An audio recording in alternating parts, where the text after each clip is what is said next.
In this video, we're going to take a look at exam revision for complex numbers. So what I'm going to do for this video here is take a look at 5 exam style questions for the first year material on complex numbers. So do note this is first year material only for complex numbers. There won't be any second year material topics such as, say, Demoivre's theorem, roots of unity, fruits, or anything like that. However, we do have videos for each of those topics, and we do also have a separate exam revision video for the second year material on complex numbers. I'll leave a link to those in the description down below. So as always, pause the video, have a look at the questions as they appear, and double check that your solution matches what we get on the screen. Other than that though, I think that's everything that we need here to get started. Let's begin now with question 1. Starting off with question 1 here, where we have a nice easy question just to get us started. So what do we have here for question 1? Well, we're given two complex numbers. I've got the complex number z here, which is equal to 2 minus I. And we also have the complex number w, which is equal to 4 plus 3i. So for this question, we want to find two things. So for the first part, all we want to do is find w squared. So for part A then, like we said, we're looking for w squared. So for w squared here, that would simply be the complex number w times by itself again. So I get 4 plus 3i times by itself again, 4 plus 3i. Okay, so just expanding these double brackets here, nice and straightforward then. So for w squared, what do we get? Well, 4 times 4 is 16. 4 times 3i would give us plus 12i. Same again here because we have 3i times 4, so another 12i there. And then finally 3i times 3i, we get plus 9i squared. Okay, so let's simplify the right-hand side here. I've got w squared. This is equal then, well, we have 16. I've also got the 9i squared here. Now we know that I squared equals minus 1. So if we have 9 lots of I squared here, we have minus 1 times 9. We get minus 9 there. Okay, so 16 minus 9, that would give us 7. We've got 12i plus 12i, and that would give us 24i there. Okay, and notice now we have w squared in the required form here of a plus bi, where a and b are real constants. So let's identify a and b then. So in that case, a is equal to 7, and b is equal to 24. Okay, and there we have it. So nice and easy. That gives us the solution there to part A. Now for part B then, we want to find z over w. So z over w then, how do we do this here? Well, z is equal to 2 minus I. We have 2 minus I there, and that's all over w, which is equal to 4 plus 3i. Okay. Now what we have here is the complex number z divided by the complex number w, but we want it in this form here of a plus bi. So how do we get this required form here? Well, what we need to do is times through by the complex conjugate of our denominator. Okay, so in that case, we times both the numerator and the denominator by 4 minus 3i. Okay, so times through by 4 minus 3i. Same again here with the denominator. Okay. What I'm going to do now is write this as a product of brackets. I think it makes it a little bit easier to see what we're actually doing here. So we have 2 minus I times by 4 minus 3i. And this is all over 4 plus 3i times by 4 minus 3i. So we have 4 plus 3i there times by 4 minus 3i. Okay. What we need to do now is expand these double brackets here within the numerator, and same again with the denominator here. So let's start with the numerator then. So 2 times 4 would give us 8. We get 8. 2 times minus 3i would give us minus 6i there. We then have minus I times 4, so I get minus 4i. And then finally, minus I times minus 3i, that would give us plus 3i squared.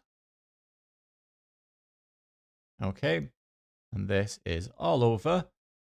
So now, if you notice here within the denominator, so this product of brackets is actually the difference of two squares. So We can save a little bit of time here. All I need to do is 4 times 4, which is 16. And then I also have 3i times minus 3i. So that would give me minus 9i squared.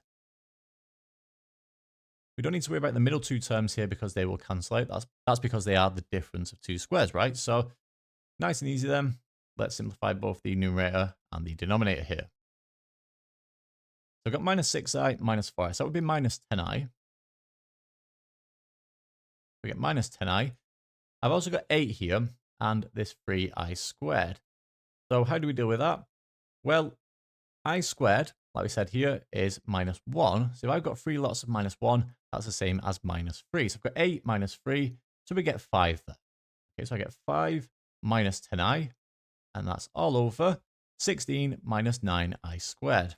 Or like we said, I squared equals minus 1. So minus 9 lots of minus 1 is the same as plus 9. So 16 plus 9, and we get 25 there. Okay, so we're pretty much done now. Let's just get it into the required form then of a plus bi. So I can split this up then. So this is the same as 5 over 25 minus 10 over 25i. Okay, and obviously we can simplify each fraction here to its equivalent, or simplest form I should say. So 5 over 25 is the same as 1/5. And then 10 over 25 is the same as 2/5. We get 1 over 5 minus 2 over 5i there. Okay, and there we have it. So again, let's just identify a and b to finish with here. So a is equal to 1 over 5, and b is equal to minus 2 over 5. Okay, so minus 2 over 5 there, and there we have it. So that gives the solution there to question 1. Moving on to question 2 now, we're given that 1 plus 3i is a root of the equation z squared plus bz plus c equals 0. We're then told that b and c are real constants. Now for the first part of this question, part A just asks us to state the other root of the equation. So for part A then, on an exam this would simply be 1 mark. The reason for that is because it's very straightforward. So we know this equation here will have 2 solutions or 2 roots. And we already know one of those roots, right? 1 plus 3i. So 1 plus 3i is a complex number, and we know that complex solutions occur in a conjugate pair. So the other root must simply be the conjugate of this complex number here. It would be 1 minus 3i there. Okay, so that's part A complete. Now for part B then, it says hence or otherwise find the value of B and C. So B and C here within the quadratic equation. So how do we do that? Well, we already know both of the roots. So what I can do then is write a product of the roots here. What do I mean by that? Well, we've got z minus my first root of 1 plus 3i, like so. Then we've also got z minus the second root here of 1 minus 3i, like so. And all we need to do now is expand these double brackets here. So expanding these double brackets then, what do we get? Well, z times z is z squared. We've then got z times minus 1 minus 3i. So I'm going to get minus z lots of this bracket here. So minus z lots of 1 minus 3i. And then we're going to get something pretty similar here. So I'm going to get minus z lots of 1 plus 3i. Like so. And then finally, I've got minus 1 plus 3i times minus 1 minus 3i. So because this is negative here, and this is also negative, when we multiply those together, the result would be positive. Okay. So in that case, then what I simply get is the product of the two brackets. So I get 1 plus 3i. So 1 plus 3i times by 1 minus 3i. Okay. So what we need to do now is just expand and simplify as we go. Well, we can't do anything with the z squared, so we'll leave that as it is. I've got z squared there. I've got minus z times 1, so I get minus z. Minus z times minus 3i, so just be careful with the signs here. This would be plus 3iz, like so. Minus z times 1 is minus z. Minus z times 3i, so this would be negative 3iz. And then we've got these double brackets here, so just expand again. So 1 times 1 is 1. Now, obviously, what I've got here is the difference of two squares. So the middle two terms will just cancel. So in other words, I'm just going to do 1 times 1, which is 1. And then we've got 3i times minus 3i. That'd be minus 9i squared, like so. So what cancels here? Well, I've got 3iz and minus 3iz. They cancel. I've got positive 1 here, and then minus 9 lots of minus 1. That's going to be plus 9. So 1 plus 9 is 10. I've got z squared. Minus z, so that's minus 2z. And then, like we said, we've got 1 plus 9 here, giving us plus 10. Okay. So therefore, now we can identify the value of b and c. So therefore, b is equal to minus 2, and c is equal to 10. Okay. And there we have it. So that gives us the solution there to question 2. Let's take a look then at question 3. So for question 3, we're given that 3z plus the conjugate of z is equal to this fraction here of 1 minus 3i all over 2 plus 2i. So this question asks us to find the complex number z, given our answer in the form a plus bi, where a and b are real constants to be found. So a bit of an interesting question here. Where do we begin? Now, the first issue that I notice here is we have this fraction here on the right-hand side. So why is this an issue? Well, the issue here is that we're dividing by a complex number. We don't really like doing that. So when we divide by a complex number, to deal with that, we're going to essentially just rationalize the denominator, just like we would with surds from GCSE and A-Level Maths. We're going to times through by the complex conjugate here with both the numerator and the denominator. Okay, so that's the right-hand side dealt with, obviously, when we get to that. We also have the left-hand side here with this complex number of z. Now, clearly, we're looking to solve or find z here. That's the whole point of this question. But what do we do in the meantime? Well, what I'm going to do here is just let z equal a plus bi. Okay. So if I let z equal a plus bi, we can use that on the left-hand side, and then we can go on to find z, basically. That's all we're looking to do, right? So let's start with the right-hand side here. We'll start with the right-hand side, essentially just rationalize the denominator here, simplify that, and then we can deal with the left-hand side once we get to that point. Okay. So I've got 1 minus 3i. Now, like we said, we're going to times this by the complex conjugate. So I get 1 minus 3i. We then times that by the complex conjugate. So the complex conjugate of our denominator here would be 2 minus 2i. We times this by 2 minus 2i. And we also need to ensure that we do the same with the denominator. So we've got 2 plus 2i. Make sure that you times this by 2 minus 2i. Okay. All we're simply doing here is expanding double brackets. So 1 times 2 is 2. 1 times minus 2i would get minus 2i there. Minus 3i times 2, we get minus 6i. And then finally, minus 3i times minus 2i, well, that would be positive. We'll get plus 6i squared. Okay. So that's the numerator dealt with. Obviously, we do need to simplify that, but we'll come back to that in a moment.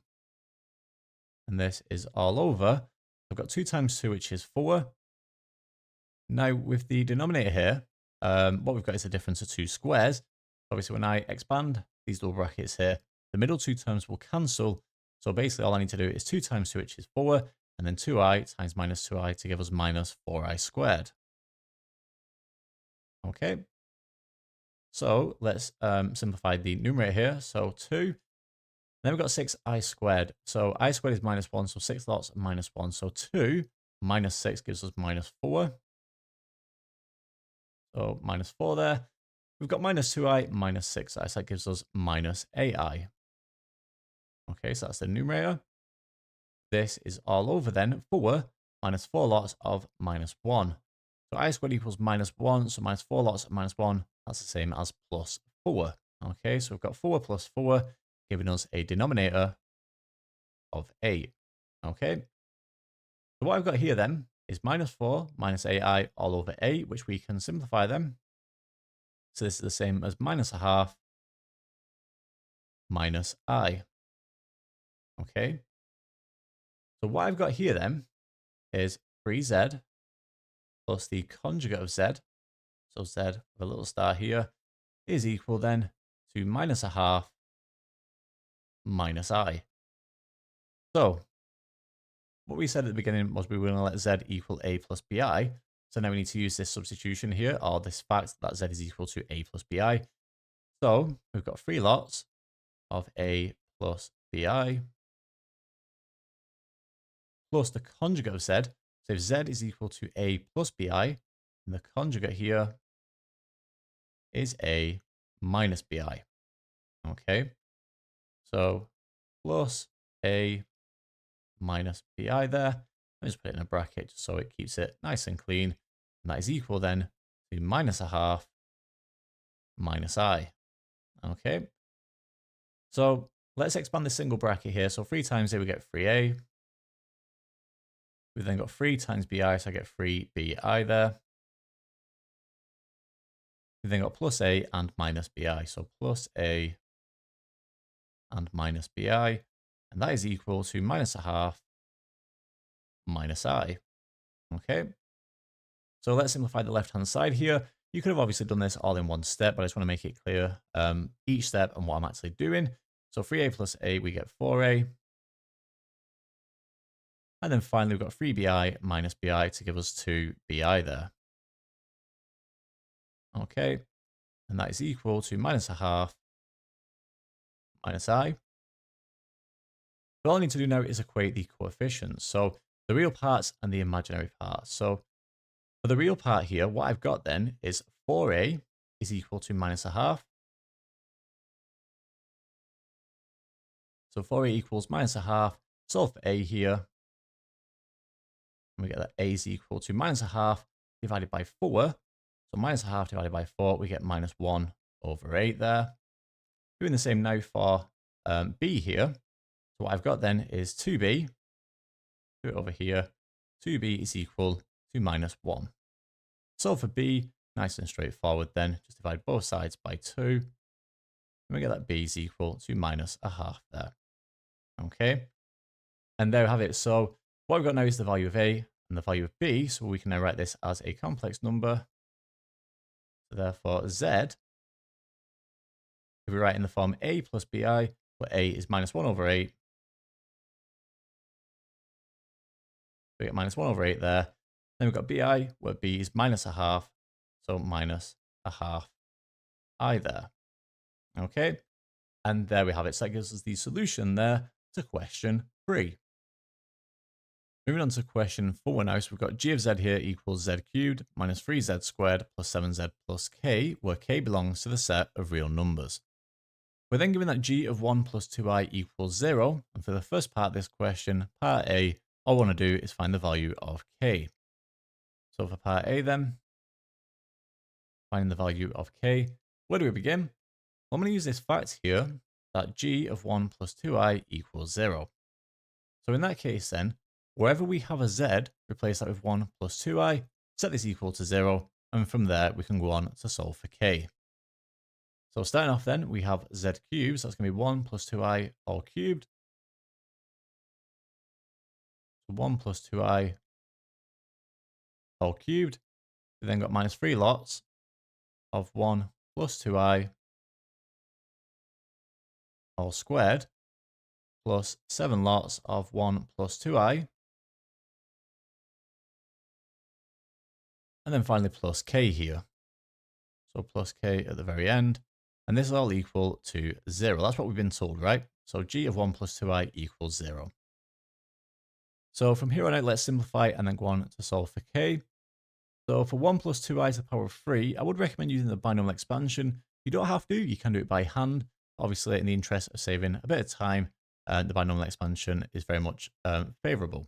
Okay, so either way, you should get the same thing though. I'm going to get minus 2i, minus 11. We then get minus 3 lots. So minus 3 lots here of minus 3 plus 4i. We then get 7 lots of 1 plus 2i. So 7 times 1 is 7.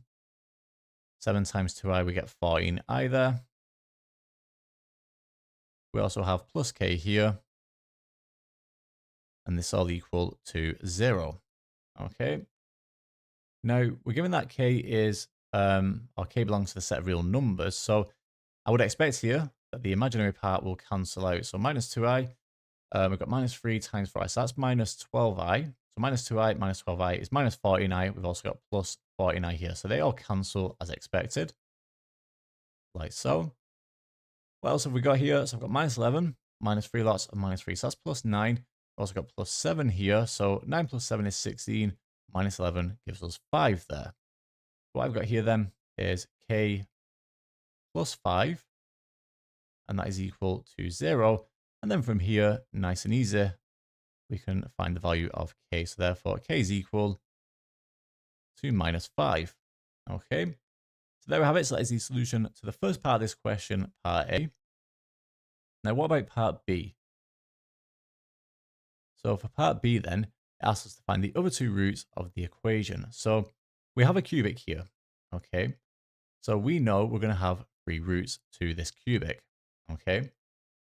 We've been given one root to begin with because we know by the factor theorem that g of 1 plus 2i equals 0. And given that this root here is a complex number, what that means then is we have a conjugate pair in terms of these solutions. Okay, so we know 2 of the roots straight away. So the roots, let's write these down at the very top. So the roots are, so we've got 1 plus 2i. We have the complex conjugate, that would be 1 minus 2i. And then we have the remaining root. Okay, now clearly the remaining root here must be a real number. So what am I going to do from here? Well, given that we know 2 of the roots then, what I can do is write these as a product. So what I mean by that then is I can write this as z minus 1 plus 2i. That's my first bracket. And we also have a second bracket here of z minus 1 minus 2i. Like so. Okay. And what I can do is I can expand these out. That would give me a quadratic factor. And then clearly we would times this by one more linear factor. And that would give me the original cubic here. Okay. So let's just start by expanding these double brackets here. So z times z, we get z squared. We then got z times minus 1 minus 2i here. So I get minus z lots of this bracket. Minus z lots of the bracket then. So 1 minus 2i. Same again here pretty much. So I then get minus z lots of 1 plus 2i. So 1 plus 2i there. And then finally, we've got minus 1 plus 2i times minus 1 minus 2i. Now, given that both of these are negative, when you multiply those together, would obviously be positive. Okay, so in other words, I just get the product of these brackets. So we get plus 1 plus 2i. And then in my other bracket here, we get 1 minus 2i. Like so. So let's expand and simplify here where we can. I've got z squared, can't do anything with that. Minus z times 1, I get minus z. I then got minus z times minus 2i, so that's plus 2iz. Same again here, minus z times 1, I get minus z. Minus z times 2i, that would be plus, minus 2iz there. Just be careful with the signs, don't make a mistake like I nearly did. And then these double brackets here, just expand these using FOIL. So 1 times 1 is 1. 1 times minus 2i, I get, in fact, I don't even need to do that. This is the difference of 2 squared. So the middle two terms will cancel. I just do 1 times 1, which is 1, and then 2i times minus 2i to give us minus 4i squared there. Okay. Obviously, just save ourselves a little bit of time there just by noticing the difference of 2 squares. So now, let's just simplify where we can. 2iz minus 2iz, that would be 0. If I get z squared, I've got minus z and minus z again here, so that's minus 2z. We've got the plus 1 here, and I've also got minus 4i squared. Now, I squared is minus 1, so minus 4 lots of minus 1, that would be plus 4, so positive 1 plus 4, we get positive 5 there, or plus 5. Okay, like so. So now what I've got here is the quadratic factor to this cubic. Okay, so this cubic can be expressed then. I've got z cubed minus 3z squared plus 7z plus k. Now k is equal to minus 5. So minus 5 is equal then to a linear factor multiplied by this quadratic factor. Okay. If I call this, say, z minus a, okay. And we know that this root here must be a real number because we know that complex solutions occur in a conjugate pair. However, we've already got two of the roots. So clearly, given that this is a cubic, we only have one more root. So we know that the next root must be a real number. Okay. So I've got z minus a times by this quadratic factor here. So I've got z squared minus 2z plus 5. Okay. And from here on out, now it's pretty straightforward to get the value of a then. In other words, my other root here. So how do I do that? Well, we know that this number here times by this number here must be equal to minus 5. Okay. So in that case then, minus a times by 5 must be equal to minus 5. Okay. So in other words, we go up here, minus 5a is equal to minus 5. So therefore, a is equal to 1. Okay. What that gives us then is our final root here. Okay. So we know the final root here is 1. So we've got the roots here of 1 plus 2i, 1 minus 2i, and then finally 1. Okay. My final root there is 1. And that gives us the solution there. So let me just highlight this here. So this is the solution then to part B. Just to make that clear, that is our solution. Okay, so solution to B. Okay, and there we have it. So that gives us the solution there to question 4. Moving on then to the very last question here, question 5, where we have f of z equals z to the 4 minus 9z cubed plus 28z squared minus 38z plus 24. So we've got a quartic here. So for the first part then, all I want to do is write f of z in this form here. So just notice this is a product of quadratic factors where a and b are real constants to be found. So for part A then, there's a couple of different ways you can do this, whether you do this by inspection, and that's the method I'm going to use, or whether you use algebraic long division. So like I said, I hate algebraic long division. I mentioned that in the video on cubics and quartics, so I prefer to do it with inspection. Algebraic long division is absolutely fine as well. So if I do this by inspection then, so let me just start by writing down the product here of quadratic factors. So I've got z squared minus 7z plus 12. And then we times this here by the second quadratic factor of z squared plus az plus b. Okay. Now this product here, when we expand these two quadratic factors, what we should get is f of z, the quartic here. Okay. So we should get z to the 4 minus 9z cubed plus 28z squared minus 38z, and then finally plus 24. Okay. So what I mean then by inspection is, for example, these two constant terms here at the end of our quadratic, so this 12 and this b here, when we times those together, that should give us this constant term here. So we know that 12b must equal 24. And from here, then we can easily solve this, and obviously we get that b equals 2. Okay, nice and easy, right? So that's the value of b. Now, for the a here, it's a little bit more complicated. So let me just replace this b here with 2. Get rid of the b here, and replacing that with 2. Now, to get the a here, there's a couple of different ways you can do it. You can do it with, say, the z cubed term, the z squared term, or the linear term here for z. So I'm going to choose the linear term of z here to do this with. So what I'm going to do then is find the different ways that we can obtain the z term and then equate the coefficient. So what do I mean by that? Well, for example, I know that my linear term here, this minus 38z, so minus 38z is equal then to minus 7z times 2. Okay, that's a linear term. So I get minus 14z there. How else do I get a linear term here? Well, I've got the az, and I can times that by 12. That's also a linear term. So I get plus 12az. so plus 12az. And from here, there's no other way to obtain a linear term because, for example, if I take the 7 or minus 7z here, I can't times it by the z squared, I can't times it by az. Okay, so these are the two linear terms here. And when we add these together, we should get minus 38z. So all I need to do now is just equate the coefficients. So what do I mean by that? Well, minus 14 plus 12a must equal minus 38. So minus 14 plus 12a must equal minus 38. Okay, and all we need to do now is just solve this nice straightforward linear equation. What do we get then? Well, 12a must equal here minus 38 plus 14, that would be minus 24. And divide both sides by 12, and we get that a equals minus 2 there.